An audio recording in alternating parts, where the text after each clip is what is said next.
प्रहलाद के शासन के बाद यक्षगण असुर को छोड़कर देवताओं के पास आ गए। तब असुरों ने शुक्राचार्य से जाकर कहा, आचार्य, हमारे सामने यह हमारा राष्ट्र नष्ट हो रहा है। यज्ञ आदि शुभ कर्म हमें छोड़कर पुनः देवताओं के पास चले गए हैं। अतः अब हम यहाँ नहीं ठहर सकते।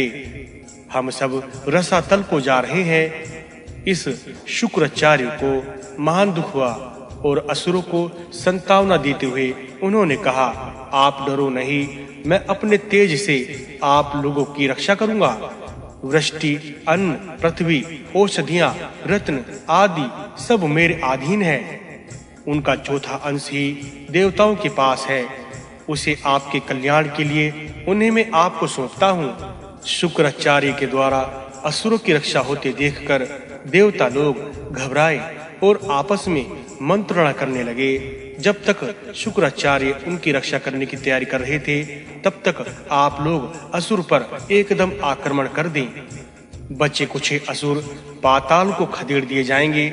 ऐसा विचार करके देवता लोग एकदम भाग खड़े हुए और असुरों का खूब संहार किया। दानवगण त्रस्त होकर शुक्राचार्य की शरण में आए। दैत्यों ने शुक्राचार्य से दीन होकर कहा, वामन ने 3 डगों से पृथ्वी को बांध लिया, बलि भी बांधा गया। महाबलशाली जंभ और विरोचन मारे गए। देवताओं ने प्रमुख दैत्यों का संहार करके अपना पूर्व का बदला ले लिया है। अब आप लोग थोड़ी संख्या में शेष बचे हैं। इस पर शुक्राचार्य ने कहा, आप कुछ समय की प्रतीक्षा करें, मैं आपको एक चाल बता रहा हूँ। मैं मंत्र प्राप्त करने अभी महादेव जी के पास जाता हूँ। उधर देवता लोग गुरु बृहस्पति जी की मंत्रणा से अग्नि को प्रसन्न कर रहे हैं। महादेव जी की कृपा से मैं आप पर कृपा करूंगा। आप लोग वन में वलकल धारण करके तब तक तपस्या कीजिए। इस प्रकार देवता आपका संहार नहीं कर सकेंगे। मंत्र प्राप्ति के बाद हम देवताओं से युद्ध छेड़ेंगे और सभी की विजय होगी। ऐसा शुक्राचार्य के कहने पर असुर उनके आदेश को मानकर शांत रहे। देवताओं के युद्ध के लिए आह्वान करने पर उन्होंने कहा, हम सब लोग संसार के झगड़ों से दूर हो गए हैं। आप लोग जाकर अब सभी लोगों पर अधिकार प्राप्त कीजिए। हम लोग वन में जाकर तपस्या करेंगे। इस प्रकार प्रहलाद के कहने पर देवताओं ने युद्ध बंद कर दिया। वे बहुत प्रसन्न हुए। दैत्यों के युद्ध बंद करने पर देवता जहां से आए थे वहीं लौट गए। इसके बाद शुक्राचार्य जी ने दैत्यों से कहा कि तुम भी इसी प्रकार कुछ दिन शांत से रहो।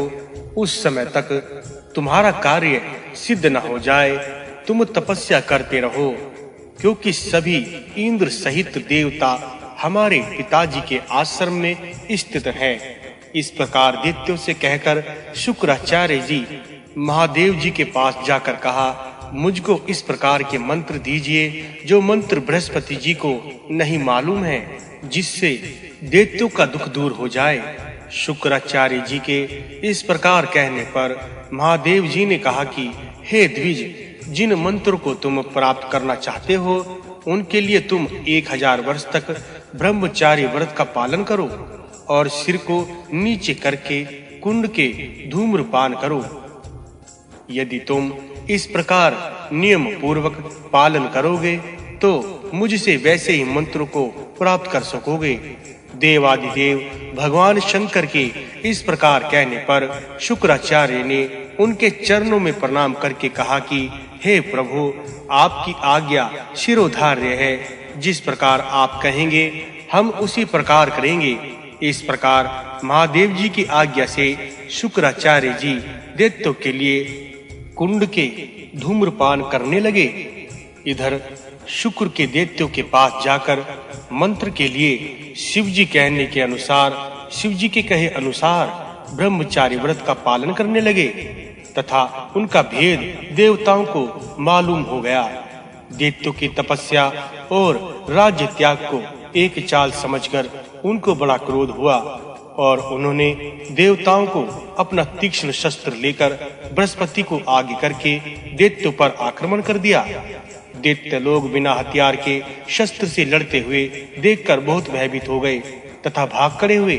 उन सबों ने सलाह की कि ऐसी अवस्था में जबकि हमारे गुरु तपस्या करने में निरंतर है और हम लोगों ने युद्ध में हथियार डाल दिए हैं, अपने मुख से ही हमने उनको विजय दे दी है, तब देवता लोग युद्ध की रीति तोड़कर हम सब से युद्ध करने के लिए तैयार हैं। हम लोग तो विश्वास पूर्वक तपस्या करने में निरत है और इस समय हमारे गुरु भी नहीं है, इसलिए हम चीर और वल्कल पहने हैं। हमारे साथ में स्त्री और भृत्य भी नहीं है। हम कुछ भी कार्य नहीं करते हैं। युद्ध में हम किसी प्रकार भी देवताओं से नहीं जीत सकते। ऐसी स्थिति में हमको शुक्राचार्य जी की माता की शरण में जाना चाहिए। जब गुरु के आने पर उनका सारा हाल बताएंगे। अपने गुरु शुक्राचार्य की व्रत इत्यादि से निर्वत होकर लौटने पर हम इनसे युद्ध करेंगे। असुरों ने इस प्रकार कहकर सबके सब मिलकर शुक्राचार्य की माता के पास गए। उस समय वे बहुत भयभीत हो रहे थे। वहां जाने पर उनके सभी दुख दूर हो गए। डरते हुए असुरों को देखकर शुक्राचार्य की माता ने उनको आश्वासन देकर कहा कि असुर गणों, तुम डरो मत, मेरे पास ही रहो। यहाँ तुम्हें कोई बात का डर नहीं है। वहां पर भय से रहित असुरों को देखकर देवताओं ने उनका खूब संहार किया। देवताओं के इस प्रकार दैत्यों के मारने पर देवी शुक्राचार्य की माता बहुत क्रोधित हुई और देवताओं से कहने लगी कि मैं तुम सबको इंद्र से अलग कर रही हूँ।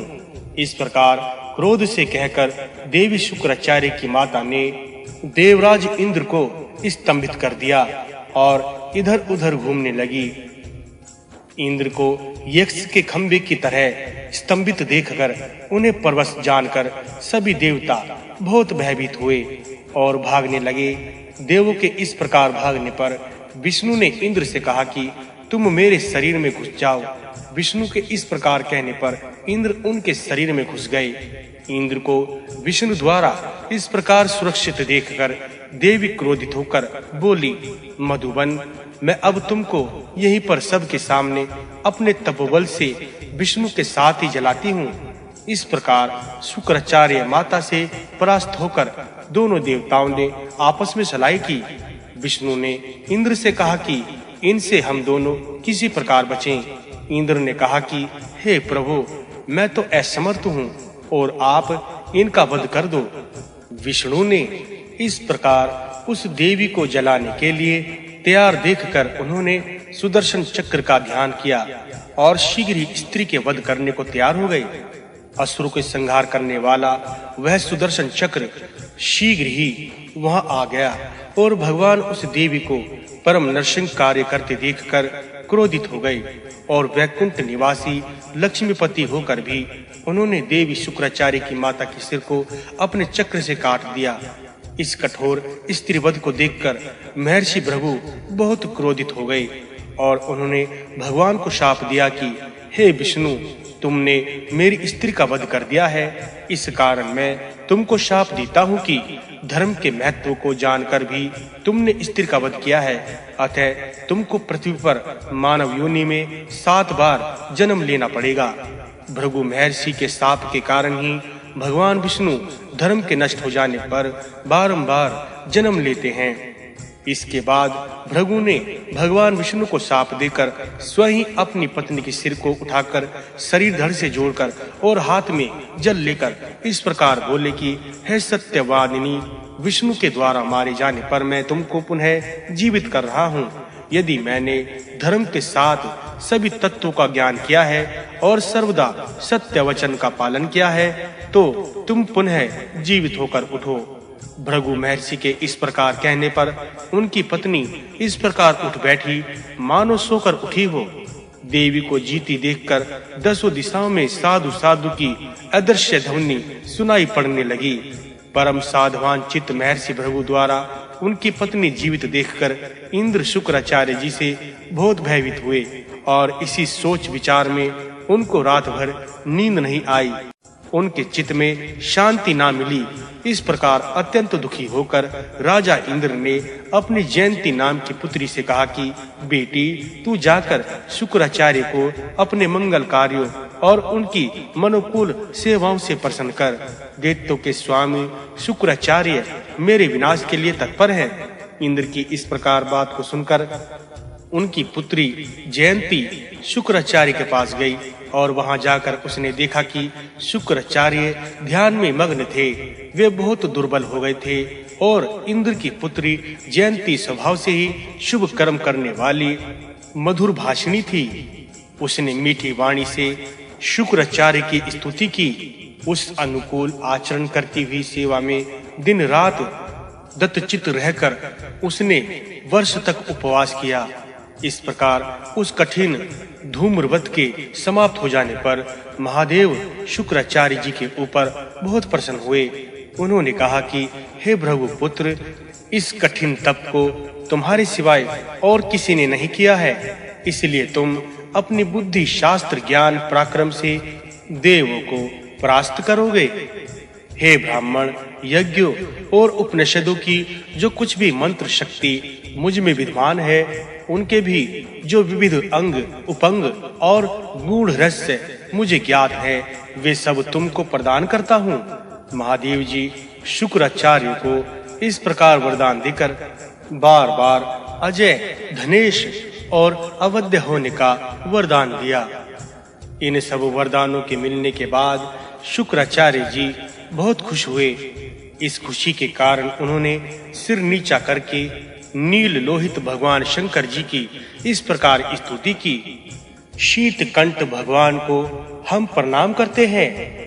स्वरूप, सुवर्चा, रिहाण, लोप, वत्सर, जगतपति, कर्पदी, है, हरण, संस्कृत, सुतीर्थ, देवदेव, रह, उषणीषी, सुवक्त्र, सहस्त्रास, मीढूष, वसुरेता, रुद्र, तप, चीटवासा, हर्ष, मुक्तकेशा, सेनानी, रोहित, कवि, राजवृद, तक्षकीडन, गिरीश, अर्कनेत्र, यति, जांबव, सुव्रत, सुहस्त, धनवी, भार्गव, सहस्त्रबाहु, सहस्त्र, अमल चक्षु, सहस्त्र कुक्षी, सहस्त्र चरण, सहस्त्रगिरी, बहुरूप, वेधा, भव, विश्वरूप, श्वेत पुरुष, निशंकी, कवची, पिनाक, सर्प, एक वीर, ईश्वर, मृत्यु, मेध्य, धर्मी, भगंध नाम वाले भगवान को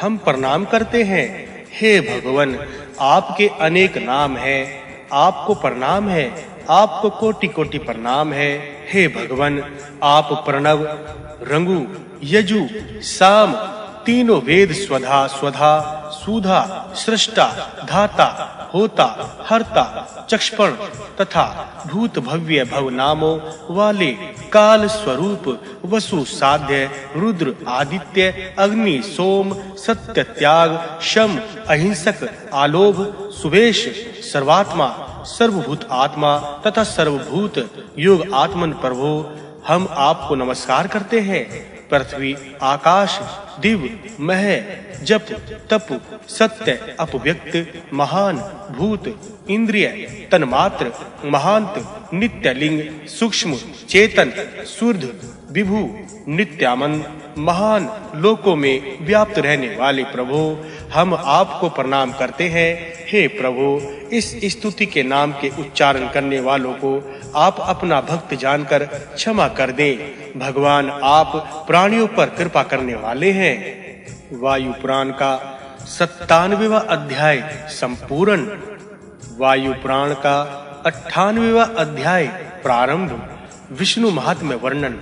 सूत जी बोले, हे ऋषियों, नील लोहित भगवान शंकर जी की इस प्रकार स्तुति करके शुक्राचार्य ने उनको पुनः प्रणाम किया और हाथ जोड़कर ब्रह्मा का उच्चारण किया। उनकी प्रार्थना से प्रसन्न होकर भगवान महादेव जी ने शुक्राचार्य के शरीर में हाथ फेरा और उन्हें पर्याप्त दर्शन देकर वहां पर अंतर्ध्यान हो गए। उसके बाद शुक्राचार्य जी ने अपने सामने सुंदरी को हाथ जोड़े खड़े हुए देखा तो वे बोले, हे सुंदरी, तुम किसकी कन्या हो? मेरे साथ दुख के समय दुख उठाने वाली सुंदरी तुम कौन हो?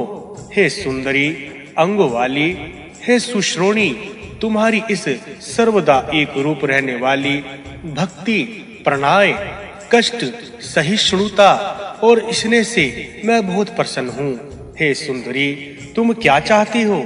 मैं तुम्हारी कौन सी इच्छा पूर्ण करूं? तुम्हारी जो भी इच्छा उसे बताओ, मैं पूर्ण करूंगा। वह चाहे कितना भी कठिन कार्य क्यों ना हो। शुक्राचार्य जी के इस प्रकार कहने पर जयंती ने कहा कि हे ब्रह्मर्षि, तुम मेरी सभी अभिलाषाओं को अपने तपोबल से जान सकते हो। मेरी सारी अभिलाषाओं को आप जानते हो। जयंती के इस प्रकार कहने पर शुक्राचार्य ने अपनी दिव्य दृष्टि से उसके सभी मनोरथों को जान लिया और उससे बोले, हे इंद्र पुत्री सुंदरी, तुम यहाँ मेरी रक्षा करने के लिए आई थी।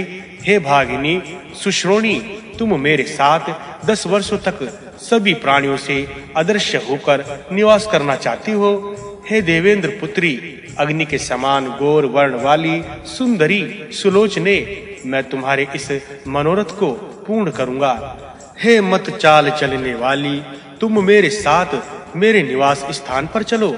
इस प्रकार जयंती से बातें करके और जयंती को साथ लेकर शुक्राचार्य अपने निवास स्थान पर आए और सभी प्राणधारियों से अदृश्य होकर उसके साथ 10 वर्षों तक रहने का विचार किया। इधर अपने मनोरथ को सफल होकर लौट आने का हाल शुक्राचार्य का दैत्य को मिल गया तो सभी उनके दर्शन के लिए उनके आश्रम पर आए। वहां जाने पर जयंती के साथ अज्ञातवास करने पर अपने गुरु को नहीं देख पाए और उनके इस नीति शास्त्र को देखकर बहुत खुश हुए। उधर देव गुरु बृहस्पति को यह मालूम हुआ कि देवों के हित कामनाकारी जयंती अपने पिता की भलाई के लिए 10 वर्षों से शुक्राचार्य के पास गई थी और शुक्राचार्य को एकांतवास करते सुना तो उनको एक अच्छा अवसर मिला और उन्होंने शुक्राचार्य का रूप रखकर उन दर्शन हेतु आए हुए असुरों से कहा कि मेरे यजमानों का आदर है। तुम लोगों की भलाई के कारण ही मैं अपनी तपस्या से निर्वत होकर लौट आया हूँ। मैंने वह विद्या पढ़ी है जिसको प्राप्त करने को इतना कठोर तप करना पड़ा है। वह विद्या मैं तुम सबको पढ़ाऊंगा। बृहस्पति की ऐसी बात सुनकर सभी असुर बहुत प्रसन्न हुए और वहां विद्या पढ़ने के लिए इकट्ठे हो गए। जयंती के अनुरोध पर 10 वर्ष समाप्त होने के बाद शुक्राचार्य जी का मोह नष्ट हुआ और उनको ज्ञान प्राप्त हुआ। समय के समाप्त होने के अंत में उनके संयोग से जयंती के देवयानी नाम की कन्या पैदा हुई। इसके बाद उन्होंने अपने यजमानों को देखने का विचार किया। शुक्राचार्य बोले, हे शुचिस्मते देवी, हे देवी साध्वी दिगर नेत्र वाली सुंदर प्रेक्षणा, मैं अब तुम्हारे यजमानों को देखना चाहता हूँ। शुक्राचार्य के इस प्रकार कहने पर जयंती ने कहा कि महाव्रत अपने यजमानों का कल्याण कीजिए, सत्पुरुषों का यही धर्म है। मैं आपके धर्म को नष्ट नहीं करूंगी। सूत जी बोले, हे ऋषियों, जयंती से इस प्रकार शुक्राचार्य जी ने बात करके अपने यजमान असुरों को जाकर देखा कि देवों के गुरु बृहस्पति ने उनका रूप धारण करके असुरों को मोहित कर लिया। ऐसा देखकर वे असुरों से कहने लगे कि हे असुरों, ये तो अंगिरा ऋषि के पुत्र बृहस्पति जी हैं। शुक्राचार्य तो मैं हूँ, मेरे रहते हुए भी तुम लोग थक गए हो। शुक्राचार्य के इस प्रकार कहने पर असुर लोग आश्चर्यचकित हो गए और वहीं पर परम खिन्न होकर दोनों गुरु की ओर देखने लगे। बहुत देर के बाद भी वे यह निश्चय नहीं कर सके कि इनमें कौन गुरु है। बहुत देर हो जाने के बाद शुक्राचार्य जी बोले, अरे दानवो, शुक्राचार्य तो मैं ही हूँ, यह तो बृहस्पति हैं। मेरी आज्ञा मानकर इनको छोड़ दो। सब असुर इस प्रकार सुनकर दोनों की तरफ देखने लगे। उन्हें दोनों में कोई विशेषता नहीं जान पाई। तब निर्भय होकर बृहस्पति ने उन दानवों से कहा, दानवों, मैं ही शुक्राचार्य हूँ। यह तो बृहस्पति मेरा रूप रखकर तुम लोगों को ठगने आया है। बृहस्पति की ऐसी बात सुनकर दानवों ने निश्चय किया कि यही हमारे गुरु शुक्राचार्य हैं, परम ऐश्वर्यशाली। यही हमको 10 वर्षों से पढ़ा रहे हैं। यही हमारे वास्तविक गुरु हैं।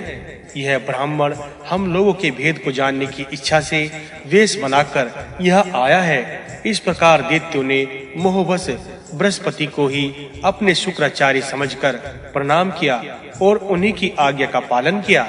वे शुक्राचार्य के ऊपर बहुत क्रोधित हुए और नेत्र लाल करके बोले, तुम हमारे गुरु नहीं हो। हमारे गुरु तो यही हैं। तुम यहाँ से चले जाओ। यह चाहे भृगु पुत्र शुक्राचार्य हो, चाहे अंगिरा पुत्र बृहस्पति हो, अब तो यही हमारे गुरु हैं। तुम यहाँ से शीघ्र ही चले जाओ। इस प्रकार कहकर दैत्यगण बृहस्पति के पास चले आए। इस प्रकार शुक्राचार्य की बातों की अवज्ञा करने से शुक्राचार्य ने क्रोधित होकर दानवों को शाप दे दिया कि मेरे कहने पर भी तुम नहीं समझ रहे हो, अतः तुम्हारी सब की चेतना मारी जाएगी और निश्चय ही दैत्यों की पराजय होगी। दैत्यों को इस प्रकार शाप देकर शुक्राचार्य जहाँ से आए थे वहीं चले गए। इधर शुक्राचार्य के शाप देने पर असुरों को दूषित दुखी देखकर बृहस्पति अपने कार्य में सफल होते जान पड़े। फिर वहीं अंतर्ध्यान हो गए। इस प्रकार बृहस्पति के अंतर्ध्यान होने पर दानवगण बहुत दुखी हो गए और आपस में इस प्रकार कहने लगे कि हाय, उसने हमको ठग लिया है, हमको धिक्कार है, हम अपने कर्तव्य से विमुख हो गए हैं। इसी कारण विधाता ने हमको दंड दिया है। अपने कार्य को सफल करने के लिए देवगुरु बृहस्पति ने हमको ठग लिया है। इस तरह हम लोगों का नाश हो गया। इस प्रकार बातें करते हुए दैत्यगण देवताओं से बहुत भयभीत हुए और भागकर प्रहलाद जी को आगे करके पुनः शुक्राचार्य जी के पास आए और शुक्राचार्य के पास जाकर नीचे मुंह करके खड़े हो गए। शुक्राचार्य ने पुनः अपनी शरण में आए अपने यजमान दैत्य को देखकर कहा कि हे दैत्यो, मैंने तुम्हें ठीक समय पर समझाया बुलाया था, परंतु तुम लोगों ने मेरी बात नहीं मानी। अतः उसी अभिमान से तुम्हारी हार हुई है। यह सुनकर प्रहलाद ने कहा कि आप यह सब बातें छोड़कर अपने भक्त असुरों को बचाने का प्रयत्न कीजिए। हमें देवों के गुरु ने ठग लिया था, हमारी रक्षा कीजिए। यदि आप हमारी रक्षा नहीं करते हैं तो हम रसातल को जा रहे हैं। सूत जी बोले, दैत्यों के इस प्रकार निवेदन करने पर शुक्राचार्य का क्रोध शांत हो गया और दैत्यों से बड़े करुणा पूर्वक बोले, तुम डरो मत, रसातल को मत जाओ। ऐ धृष्ट महाबलवान होता है, मेरे बचाने पर भी यह घटना अवश्य होती। ब्रह्मा ने कहा था कि तुम्हारा अवनीत का समय अवश्य प्राप्त हो, अतः हुआ। मेरी कृपा से आप लोगों ने त्रिलोक की सभी समृद्धि भोगी हैं। देवों से आक्रमण द्वारा छीन कर राज्य करते हुए तुम्हें 10 युग बीत गए हैं। उतने ही समय का राज्य ब्रह्मा ने तुम्हारे लिए कहा था। सावर्णिक अनवंतर के प्राप्त होने पर पुनः तुम्हें राज्य की प्राप्ति होगी। उस समय तुम्हारा पौत्र बलि समस्त लोकों का ईश्वर बनेगा। ये सब ब्रह्मा जी ने स्वयं ही कहा है। यह अवश्य होगा। तपस्या के द्वारा बलि को ब्रह्मा जी के वरदान से समस्त देवों का विभव प्राप्त होगा। इस समय तुम इस काल चक्र को सहन करो। इस समय तुम्हारी रक्षा नहीं कर सकता। बृहस्पति के शिष्य देवता और हमारे शिष्य तुम दोनों मेरे लिए समान हो, तथापि युद्ध में तुम्हारी और बृहस्पति देवों की रक्षा तो अवश्य करेंगे। सूत जी बोले, हे ऋषियों, इस प्रकार कहकर शुक्राचार्य के साथ प्रहलाद आदि दैत्य लोग चले गए। अवश्य घटित होने वाली घटना अवश्य होगी। ऐसा शुक्राचार्य से सुनकर दानवों ने यह अर्थ लगाया कि दैत्यों का राज्य एक बार अवश्य ही होगा, अतः क्यों न युद्ध को छेड़ दिया जाए। ऐसा निश्चय कर दानवों ने पुनः अस्त्र शस्त्र को लेकर देवताओं का आह्वान किया। देवता भी संग्राम में कूद पड़े। वह घोर देवासुर संग्राम 100 वर्षों तक बारंबार चलता रहा। अंत में असुरों ने देवताओं पर विजय प्राप्त कर ली। तब पराजित देवों ने आपस में मिलकर सम्मति की। देवतागण बोले, हम लोग दैत्यों के सहायक के प्रभाव को नहीं जान पाते, अतः उसके कल्याण के लिए यज्ञ का अनुष्ठान करना चाहिए। उसमें उनको बुलाना चाहिए। उस यज्ञ में इनको बहकाकर हम असुर को जीत लेंगे। ऐसी मंत्रणा एकांत में करके यज्ञ का अनुष्ठान करना चाहिए। यह मंत्रणा करके उन्होंने यज्ञ प्रारंभ कर दिया और उसमें षंड और अमर्क का आह्वान किया। यज्ञ में उनके आने पर उनसे निवेदन किया, हे श्रेष्ठ द्विजों, हम आपको इस प्रकार के यज्ञों में बारंबार बुलाते रहेंगे। आप असुरों का साथ छोड़ दीजिए। दानवों को पराजित कर लेने के बाद हम उन्हें पुनः ग्रहण कर लेंगे। देवों की इस प्रार्थना पर षंड और अमर्क ने दानवों का संग छोड़ दिया। इस प्रकार देवता लोग उनसे विजय हो गए और देवों ने दैत्यों को पराजित कर दिया। शुक्राचार्य के शाप के कारण दानव देवों से पीड़ित होकर रसातल को चले गए। तभी महर्षि भृगु के उसी नैमित्तिक शाप के कारण यज्ञ आदि का हार्स होने लगा। धर्म का हार्स होता देखकर भगवान विष्णु ने धर्म की स्थापना की और अधर्म के नाश होने के कारण जन्म धारण किया। चाक्षुष मनवंतर में जब दानव प्रहलाद के वंश में नहीं रहे, तब उन्हें मारा जा सकता था। तभी भगवान नारायण का जन्म हुआ था, ऐसा ब्रह्म जी ने कहा है। वे वस्तु मनवंतर में उन्हें यज्ञों का प्रचलन हुआ है। स्वयं ब्रह्म जी यज्ञ के पुरोहित बने। सभी हिरण्यकशिपु को मारने के लिए नरसिंह रूप में भगवान ने दूसरी बार अवतार लिया। 7वें त्रेता युग में जब राजा बलि समस्त लोकों का एकमात्र अधीश्वर का स्वामी लोक असुरों के भय से त्रस्त थे, ऐसे समय में भगवान विष्णु ने वामन भगवान का अवतार धारण किया।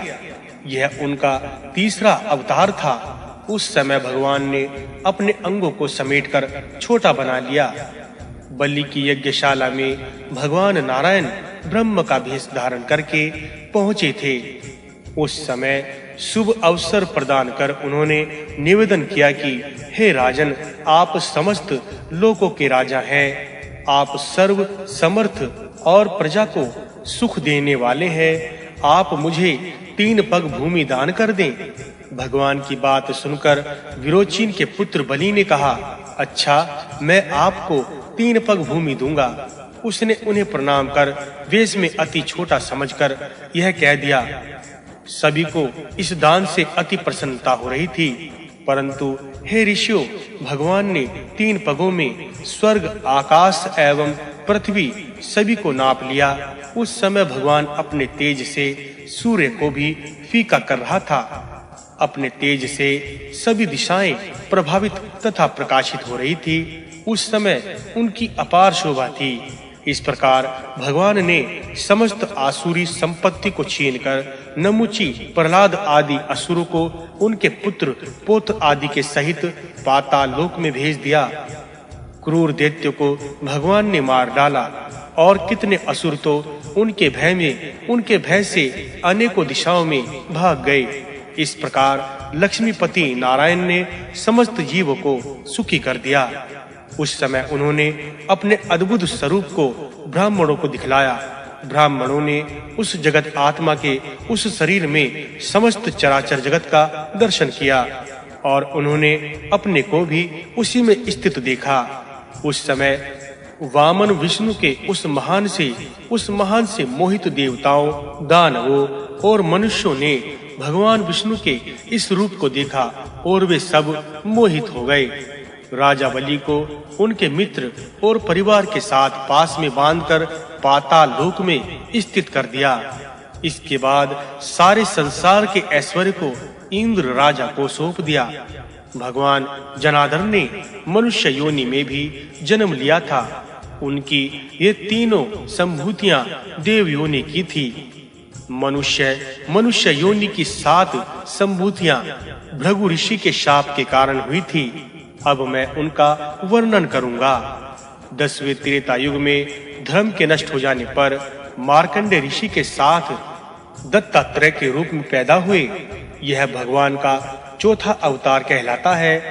15वें त्रेता युग में राजा मन्नधाता के राज्य में तथ्य सहित अवतार हुआ था। यह 5वां अवतार था। 19वें त्रेता युग में विश्वामित्र के साथ जमद अग्नि के पुत्र परशुराम के रूप में जन्म लिया। यह 6वां अवतार था। वायु पुराण का 98वां अध्याय। इसके बाद 24वें त्रेता युग में वशिष्ठ गुरु के साथ रावण के विनाश करने के कारण दशरथ पुत्र राम के रूप में प्रकट हुए। इसी प्रकार 28वें द्वापर युग में भगवान विष्णु ने जातु कर्ण के साथ पराशर ऋषि के संयोग वेद व्यास के रूप में पैदा हुए। यह उनका 8वां अवतार था। 9वें अवतार में अदिति स्वरूप देवकी के गर्भ से और वसुदेव के पुत्र होकर ब्रह्मा गार्ग्य के साथ अवतार ग्रहण किया। भगवान विष्णु का वर्णन हम शब्दों से नहीं कर सकते। वे भगवान विष्णु अजय अनादि हैं। उनका वर्णन करना असंभव है। वे दीनों पर दया करते हैं, अपनी इच्छा अनुकूल भ्रमण करने वाले हैं। लोक में बालक रूप होकर वे खिलौने की तरह क्रीड़ा करते हैं। यह सारा संसार उन्हीं से व्याप्त है। वे इससे भी परे हैं। 28वें द्वापर युग के कुछ समय बीत जाने पर और धर्म के नाश हो जाने पर भगवान विष्णु वृषणी वंश में जन्म धारण करते हैं।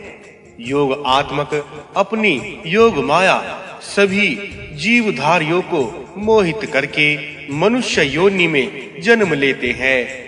इस अवतार में सांदीपन के साथ मानव समाज में लीला दिखाने के लिए भगवान ने इस पृथ्वी पर जन्म लिया है। और वह उस अवतार में कंस, साल्व, द्विविद, अरिष्ट, वृषभ, पूतना, नागकेशी, कुवलयापीड़, मल्लराज, ग्रहाधीप, चाणर तथा इत्यादि असुरों का भगवान ने संहार किया। उसी अवतार में उन्होंने महान बलशाली वाणासुर की 1000 भुजाओं को काटा था। युद्ध में बहुत बलवान नरकासुर और काल यवन का वध किया था। उन्होंने अपने अनुपम तेज से बड़े-बड़े राजाओं के बहुमूल्य आभूषणों को छीन लिया था। परम प्रतिभाशाली भगवान विष्णु ने लोक की रक्षा के लिए अवतार लिए हुए थे। इसी कलयुग के संध्यांशा इसमें की समाधि हो जाएगी। पराशर के पुत्र प्रतापशाली विष्णुशया याज्ञवल्क्य के साथ कलिक नाम के अवतार ग्रहण करेंगे। यह अवतार उनका 10वां होगा। इस प्रकार ये बहुत से रथ, हाथी, घोड़े और सेना को साथ लेकर एक भयंकर युद्ध करेंगे। उस समय घोर अधर्म करने वाले पापियों को गांधार, पारद, अलहव तथा यवन, शक, तुषार, बर्बर, पुलिंद, दरद, खस, लंपक, अंधरक, रुद्र, किरात, परम ऐश्वर्यशाली बलशाली मलेच्छों को भगवान समाप्त कर देंगे। भगवान विष्णु पूर्व जन्म में परम बलशाली प्रमिति के रूप में वर्तमान रहते हैं। वे ही देवांश भूत होकर मनुष्य योनि में जन्म लेते हैं। कलयुग के पूर्ण होने पर वे चंद्रमा के समान शरीर ग्रहण करके उत्पन्न होते हैं। उन भगवान विष्णु के ये अवतार 10 प्रसिद्ध हैं, जो समय, शरीर और कारण भगवान के लिए बताए गए हैं। 25वें कल्प के आने पर 25 वर्ष समाप्त हो जाते हैं। उस समय भगवान सभी जीवों का नाश करके तथा सभी मनुष्य को नष्ट करके अपने क्रूर कर्म से पृथ्वी को शून्य कर देते हैं। उस समय की प्रजा अपने क्रूर कर्म के कारण ही नाश को प्राप्त होती है, लेकिन फिर भी उनको स्वयं ही सिद्धि प्राप्त होती है। इसी प्रकार के रोज के गृह कलेश में निरत रहकर उन सारी प्रजाओं का नाश करके अपने अनुचरों के सहित वे भगवान गंगा यमुना के संगम पर इस घोर युद्ध को समाप्त कर देंगे। इसके बाद कलिक रूपधारी भगवान के अवसान हो जाने पर और सैनिकों के साथ राजा के नष्ट हो जाने पर सारी प्रजाएं आश्रय रहित हो जाएंगी। वे आपस में युद्ध करके एक दूसरे को मार डालेंगे। वे आपस में एक दूसरे का विश्वास नहीं करेंगे। इस प्रकार बहुत दुखी होकर वे अपने नगर ग्राम को छोड़कर भाग जाएंगे। वैदिक धर्म का नाश हो जाएगा, वर्ण आश्रम धर्म नष्ट हो जाएगा। वे अल्प आयु हो जाएंगे, वन में रहने लगेंगे, वन में पत्र फल फूल मूल खाकर जीवन चलाएंगे। पहनने के लिए चीर पत्र और मृग चर्म को धारण करेंगे। उन अल्प आयु वाली प्रजा जीविका के साधन सभी नष्ट हो जाएंगे। कलयुग के उस संध्यांश में प्रजा को नाना तरह के कष्ट उठाने पड़ेंगे। कलयुग के साथ उसकी सारी प्रजा नष्ट हो जाएगी। इस प्रकार कलयुग के समाप्त होने पर जब पुनः सत्य युग का प्रारंभ होगा, तब उस समय सारी वस्तुएं फिर अपनी उसी पहली स्थिति को प्राप्त हो जाएंगी। जो मनुष्य यदु के वंश के वर्णन को सुनता अथवा दूसरों को सुनाता है, वह परम सुख को प्राप्त होकर स्वर्ग को प्राप्त करता है। वायु पुराण का 98वां अध्याय संपूर्ण। वायु पुराण का 99वां अध्याय प्रारंभ।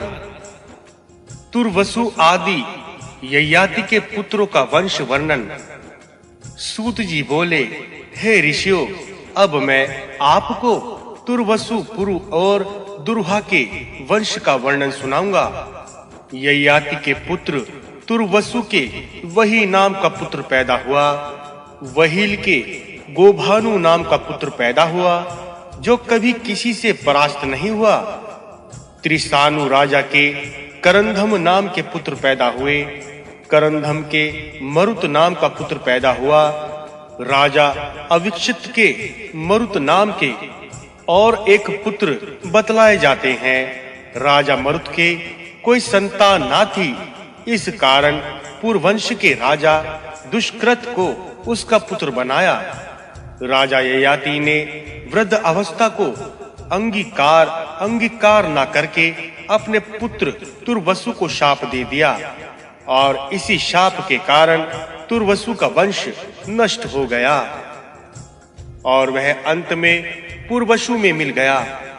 उस दुष्कृत राजा के शरुथ नाम के पुत्र पैदा हुए। शरुथ के जनापीड़ नाम के पुत्र पैदा हुए। जनापीड़ के 4 पांड्य, केरल, चोल और कुल्य नाम के पुत्र पैदा हुए। ये चारों अपने अपने देश के स्वामी थे। दुम्हा के वृभु और सेतु नाम के 2 पुत्र पैदा हुए। सेतु के अर्ध्व नाम के पुत्र पैदा हुए और वभु के रिपु नाम के पुत्र पैदा हुए। युद्ध भूमि में रिपु को यावनाशव राजा ने मार डाला। यह महायुद्ध 14 वर्ष तक लगातार चलता रहा। अरुद्ध के गांधार नाम का पुत्र पैदा हुआ। गांधार राजा के नाम पर ही गांधार देश बसा है। उसी गांधार देश में अश्व बहुत उत्तम श्रेणी में पैदा होते हैं। राजा गांधार के धर्म नाम का पुत्र पैदा हुआ। धर्म के धृत नाम का पुत्र पैदा हुआ। धृत राजा के दुर्दम नाम का पुत्र पैदा हुआ। दुर्दम के प्रचेता नाम का पुत्र पैदा हुआ। राजा प्रचेता के 100 पुत्र पैदा हुए। वे सभी पुत्र अपने अपने देश के राजा थे। अनु के 3 समानर, पक्ष और परपक्ष नाम के पुत्र पैदा हुए। समानर के कालानल नाम का परम विद्वान पुत्र पैदा हुआ। कालानल के संजय नाम का परम धर्मात्मा पुत्र पैदा हुआ। संजय के पुरंजय नाम का पुत्र पैदा हुआ। पुरंजय के जन्मजय और जन्मजय राजा के महाशाल नाम का पुत्र पैदा हुआ। महाशाल राजा का वैभव इंद्र के समान बढ़ा हुआ था। महाशाला राजा के महामना नाम का धार्मिक राजा पैदा हुआ। महामना राजा सातों द्वीपों का स्वामी यशस्वी चक्रवर्ती सम्राट था। महामना के 2 यशस्वी पुत्र पैदा हुए, जिनमें एक नाम उशीनर और दूसरे का नाम तितिक्षु था।